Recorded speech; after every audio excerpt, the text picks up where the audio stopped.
తెలంగాణలో ఎండలు దంచుకొడుతున్నాయి. క్యూములోనింబస్ మేఘాలు ఏర్పడి సాయంత్రం సమయంలో వర్షం పడుతుందని వాతావరణ శాఖ తెలిపింది. ప్రస్తుతం పశ్చిమ బంగాళాఖాతంలో ఉపరితల ఆవర్తనం కొనసాగుతుందన్నారు. దాని కారణంగా మరో 2 రోజుల పాటు వర్షాలు కురుస్తాయని అన్నారు. మరింత సమాచారాన్ని మా ప్రతినిధి అంజుమా అందిస్తారు. తెలంగాణ రాష్ట్ర వ్యాప్తంగా మళ్లీ ఉష్ణోగ్రతలు ఒక్కసారిగా పెరిగిపోయాయి. అసలు ఈ సమయంలో ఎండల తీవ్రత ఎందుకు ఇంత విధంగా ఉంటుంది అనేది తెలుసుకుందాము. మనతో పాటు వాతావరణ శాఖ అధికారి ధర్మరాజు గారు ఉన్నారు. మిగతా విషయాలను ఆయన మాటల్లోనే అడిగి తెలుసుకుందాం. నమస్తే సార్. సార్, గత కొన్ని రోజులుగా చూస్తున్నాము ఎండాకాలంలో ఉన్నామా అనే విధంగా కూడా అనిపిస్తోంది. అంటే అంత ఉక్కపోత వాతావరణం ఉంటుంది, ఎందుకు అంటారు? గత 2-3 రోజులుగా చూసుకున్నట్లయితే ఎప్పుడైతే మనకి 27-28 తారీఖుల్లో వచ్చినటువంటి భారీ వర్షాల అనంతరం కూడా ఒక విధంగా రాష్ట్రం అంతటా కూడా పొడిబారిన వాతావరణం అనేది కొనసాగినప్పటికీ కూడా మధ్య మధ్యలో అక్కడక్కడ కూడా తేలికపాటి నుంచి మోస్తారు వర్షాలు కూడా కురిశాయి.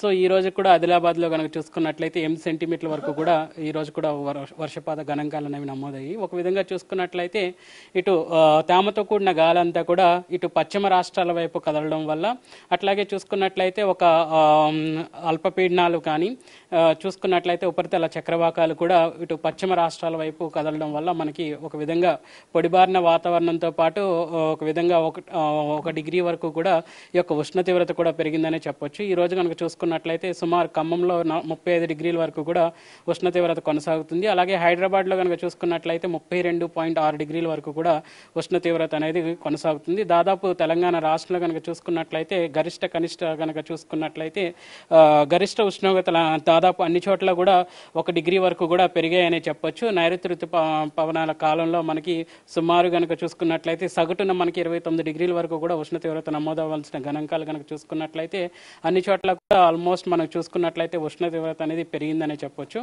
గత 4 రోజులుగా కూడా పొడిబారిన వాతావరణం అనేది, అలాగే తేమతో కూడిన గాలి అనేది కూడా చూసుకున్నట్లయితే ఇటు మనకి చూసుకున్నట్లయితే గుజరాత్ వైపుగా ఎక్కడైతే అల్పపీడన ప్రాంతంగా కొనసాగుతుందో అక్కడికి కదలడం వల్ల ఒక విధంగా రాష్ట్రం అంతటా కూడా పొడిబారిన వాతావరణంతో పాటు ఉష్ణ తీవ్రత కూడా క్రమేపీ పెరిగిందని చెప్పొచ్చు. సో సాధారణంగా మనకి ఎండాకాలంలో 35 డిగ్రీల వరకు గరిష్ట ఉష్ణోగ్రతలు అనేవి నమోదవుతూ ఉంటాయి. కానీ ఈ సమయంలో వర్షాకాలంలో ఎండాకాలాన్ని తలపించే విధంగా గరిష్ట ఉష్ణోగ్రతలు నమోదవడానికి గల ప్రధాన కారణం ఏమనుకుంటున్నారు? ఎందుకంటే కాలాలన్నీ కూడా ముందే వచ్చేస్తున్నాయి. ప్రతి కాలంలో ఎండాకాలం అనేది కామన్ అయిపోయింది, ఎందుకు అంటారు? ఒక విధంగా చూసుకున్నట్లయితే భూ ఉపరితల వేడిమి వాతావరణం అనేది చూసుకున్నట్లయితే గ్లోబల్ వార్మింగ్ ఎన్విరాన్మెంట్ వాళ్ళు కూడా మనం తరచుగా మాట్లాడుతూ ఉంటాము. మన ప్రస్తుతం కనుక చూసుకున్నట్లయితే ఎన్విరాన్మెంట్ అంతా కూడా వేడిమి వాతావరణంతో నిండుకుందనే చెప్పొచ్చు.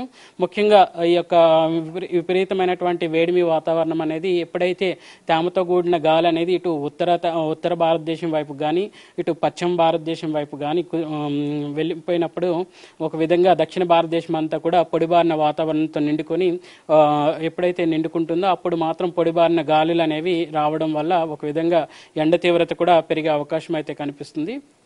సో ఈ ఎండల తీవ్రత వల్ల సాయంకాలం సమయంలో మనకు క్యూములోనింబస్ మేఘాలు అనేవి ఏర్పడి వర్షాలు కూడా కురుస్తూ ఉంటాయి. మరి ప్రస్తుతం ఉన్నటువంటి వర్షాలు వీటి కారణంగానే ఉన్నాయి అనుకోవచ్చా, లేదంటే సినాప్టిక్ ఫీచర్స్ వల్ల అనుకోవచ్చా? ప్రస్తుతం కనుక చూసుకున్నట్లయితే మనకి 11వ తారీఖు సుమారు 11వ తారీఖుకి ఒక అల్పపీడనం అనేది ప్రాంతం అనేది బంగాళాఖాతంలో ఏర్పడే అవకాశం అయితే కనిపిస్తుంది. ఎప్పుడైతే అల్పపీడన ప్రాంతం ఏర్పడుతుందో దానికి అనుసంధానంగా ఈ యొక్క నైరుతి ఋతుపవనాల్లో ఉన్నటువంటి వాతావరణ పరిస్థితులు కూడా వాటికి అనుకూలంగా ఉండడం వల్ల రాష్ట్రానికి వర్ష సూచన అనేది కనిపిస్తూ ఉంటుంది.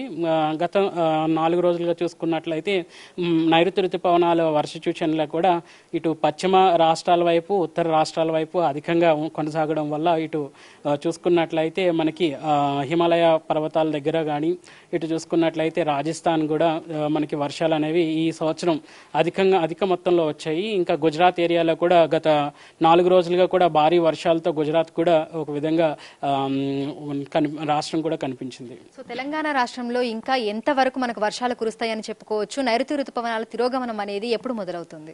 సర్వసాధారణంగా నైరుతి ఋతుపవనాల తిరోగమనం అనేది చూసుకున్నట్లయితే అక్టోబర్ మొదటి వారం కానీ 2వ వారంలో మనకి నైరుతి ఋతుపవనాల తిరోగమనం అనేది జరుగుతూ ఉంటుంది. సో మనకు ఉన్నటువంటి లాంగ్ రేంజ్ ప్రిడిక్షన్ ఈ సంవత్సరం కూడా లాంగ్ రేంజ్ ప్రిడిక్షన్ ప్రకారం సెప్టెంబర్లో కూడా సాధారణ స్థాయిలో వర్షం కొనసాగినప్పటికీ కూడా ముఖ్యంగా మధ్య తెలంగాణ మినహాయించి మధ్యస్థ తెలంగాణ రాష్ట్ర జిల్లాలు మినహాయించి ఉత్తర అలాగే దక్షిణ తెలంగాణ రాష్ట్రంలో భారీ వర్షాలు అనేవి నమోదవుతాయి. సో సెప్టెంబర్ సగటు కంటే కూడా అధికంగానే వర్షాలు వచ్చే అవకాశం కూడా మనకి లాంగ్ రేంజ్ ప్రిడిక్షన్ ప్రకారం చూపిస్తుంది. సో ప్రస్తుతం చూసుకుంటే ఇటు హైదరాబాద్తో పాటు తెలంగాణ రాష్ట్ర వ్యాప్తంగా కూడా ఒక్కసారిగా వేడిమి వాతావరణం అనేది పెరిగిపోయింది. గత 4 రోజులుగా కూడా గరిష్ట ఉష్ణోగ్రతలు అంతకంతకు పెరుగుతూనే ఉన్నాయి. ఎండాకాలంలో ఏ విధంగా అయితే మనకు 30 నుంచి 35 డిగ్రీల మధ్యలో గరిష్ట ఉష్ణోగ్రతలు నమోదవుతాయో ప్రస్తుతం కూడా అదే విధంగా మనకు ఎండల తీవ్రత అనేది కూడా ఉంది. అయితే రేపు ఎల్లుండి ఈ రోజు రేపు ఎల్లుండి తెలంగాణ రాష్ట్ర వ్యాప్తంగా తేలికపాటి నుంచి మోస్తరు వర్షాలు కురిసే అవకాశం ఉన్నట్లుగా, కొన్ని జిల్లాలలో భారీ వర్షాలు కురిసే అవకాశం ఉన్నట్లుగా కూడా వాతావరణ శాఖ అధికారులు అయితే తెలుపుతున్నారు. వీడియో జర్నలిస్ట్ కృష్ణతో అంజుమ, బిగ్ టీవీ, హైదరాబాద్.